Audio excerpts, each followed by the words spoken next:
Hi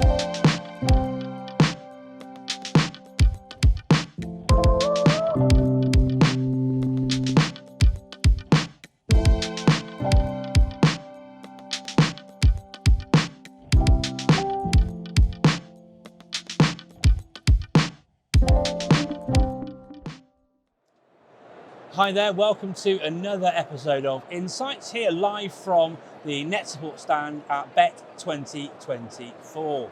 I'm delighted to welcome somebody who has, talking about a ray of light, a beam of positivity in the world of computing and STEAM and creativity. Mr. Joe Arday, how are you doing? Oh, thanks so much, Mark. It's a pleasure to be on today, actually, and to have a chat with yourself and talk about what's going on in computing education. So a bit about myself. I'm a former computer science teacher of 15 years. I'm current learning manager at the Raspberry Foundation. And also I do a lot of volunteering initiatives in supporting a lot of young people to get into the tech industry from disadvantaged backgrounds, as I was a person who was disadvantaged myself, alongside my brother, who's speaking later on today in the arena, Professor Joseph Arday, and my young brother Simon Arday as well, is a top psychologist within the NHS. One of the things that I'm really passionate about is encouraging people from diverse backgrounds to go into careers in tech. When I first started out in the tech industry, there wasn't many people that looked like me. There wasn't many women. It was kind of like a bit of a no-go in the early 2000s. Now, I sort of make it my drive and my ambition and my mission to encourage lots of people from a range of backgrounds, male or female, to go into computer science, especially from those from disadvantaged backgrounds. And volunteering is sort of something that is really passionate about. And one of the things that I really do, I talk about, is about a session that I work with young people in terms of putting your best foot forward, to get young people to sort of think about their career, aspire to the career they want, and plan backwards what they need to do degree-wise, what they do at A-levels, GCSE, what stop you sort of behaviours, misconceptions.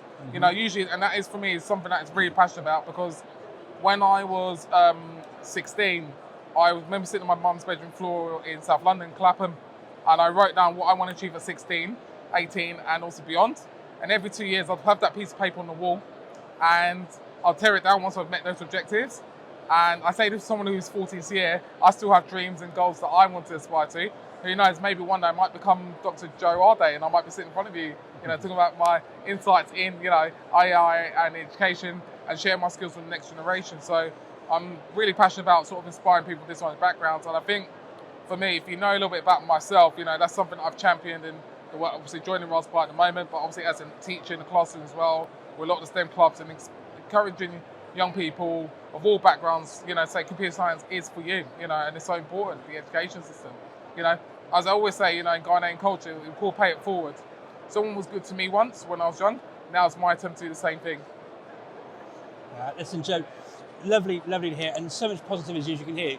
You give him a platform, and he's like a champion thoroughbred horse. He would just run with it. Absolutely brilliant. You said you're doing some sessions tomorrow evening as a BCS. BCS stands for, Joe? Yeah, so British Computing Society. So I'm a proud member of the British Computing Society. I've identified as a future fellow, and I have given my time as a volunteer to support to mentor young people from disadvantaged backgrounds on a program called My Future Tech Journey. So I will be delivering a motivational career speech, encouraging those young people to plan their career and sort of give them steps, including sharing some resources on how they can improve their knowledge. And then off the back of that, in March, I'm actually running a LinkedIn session for young people on how to make the use of market yourself on LinkedIn.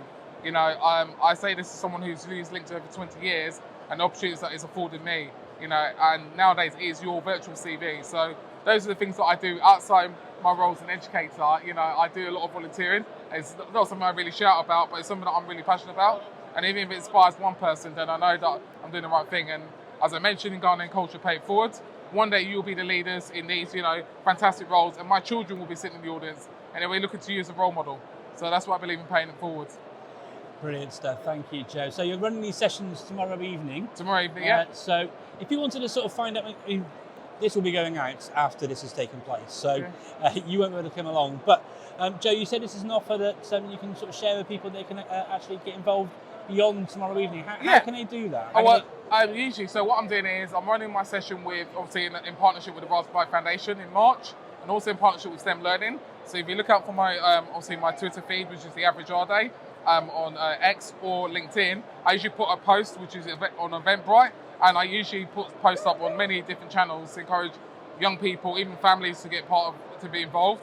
Because for me, I'm a firm believer of, if you have a goal in mind, having something visual really, really helps you, and it helped me. You know, I say this as someone who comes from a neurodiverse background, and I'm proud of that.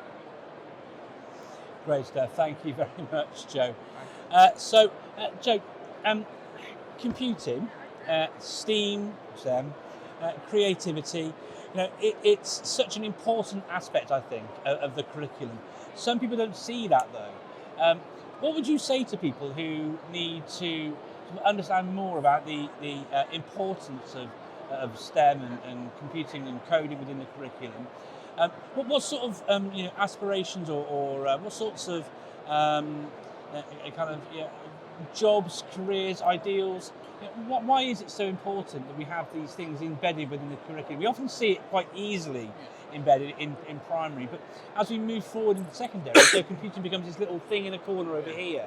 How can we embed it, and why is it so important? I mean, for me personally, and I say this, it's so important because computers everywhere. We use it every day. We have smartphones. Gone are the days for pre-lockdown, we relied on cash. Now we use smartphones to pay for stuff. So for me, computer science is everywhere. It's about learning. And I've always had this belief that you can learn at any age. And I say this as an adult, I'm still learning, So it doesn't matter if you're young or if you're a little bit older, but you can still learn. And I think for me, it's very easy to dismiss computer science and STEM as a fad. It's not, it's here to stay. We now know that AI is a big thing. It's coming to the fore. But if you think back 10 years ago, when we all had Alexas, that was the first sort of variants of AI. And now, you can speak, I have a smart watch, I can speak to my Alexa saying, record items on my shopping list.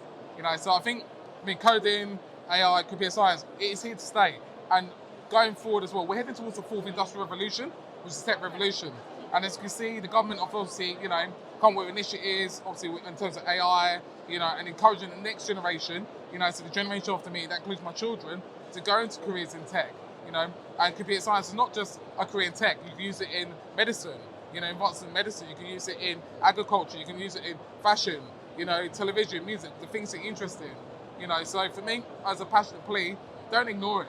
Embrace it. That's what I would say to you. Embrace computer science, embrace STEM, and encourage those around you to embrace careers in the area, because you never know. They can invent something that might be very useful to you in the future. Yeah, absolutely. You work now, Joe, at Raspberry Pi Foundation. Raspberry Pi, is a great device that really fosters the idea of not only learning how computers work and how you've got to build it out of the box and all the rest of it, but it really promotes tinkering and all those sort of things. What sort of work are you doing with Raspberry Pi Foundation? And if somebody wanted to sort of learn more and get some ideas around how it can be used, what sort of resources are available? I know you're involved in that sort of resource sharing and things as well, aren't you? Yeah, so I work in the curriculum team at the moment, and I'm developing resources, for the computer science curriculum. But as an avid learner, and someone who works on Raspberry Pi, I have my hands on the Raspberry Pi 5 at the moment. And one of the things that I've done as part of my own development is to take my Raspberry Pi and to, go on some of our edX courses on how to, introduce your Raspberry Pi and how to sort of, build up your Raspberry Pi. I'm currently building my Raspberry 400 as a gaming emulator, as an entertainment system for my children. So when I go on holiday, for example, and I need a Wi-Fi connection and a cable to TV, it works. So, for me, I would say, get hold of a Raspberry Pi, embrace it, learn about coding, learn a computer. There's so many things you can do with Raspberry Pi. And I said I would probably check out our edX platform on the Raspberry Pi, and there's a load of courses, including one that I've done myself on, how to use introduction to your Raspberry Pi. Great stuff. Well, there's so many things there. Lots of things to unpick as well from what Joe shared there. Best of luck. This will broadcast afterwards, but best of luck to your brother with his big keynote later on today. I think I'm trying to be a really fantastic share. You can follow Joe on social media as The Average Arday, Ardiay, although as you can tell, there's nothing average about this man here. Thank you so much for taking the time to join me today, Joe, and thank you to you for joining us too. Please do stay tuned to netsupportsoftware.com or our YouTube channel, youtube.com/netsupport.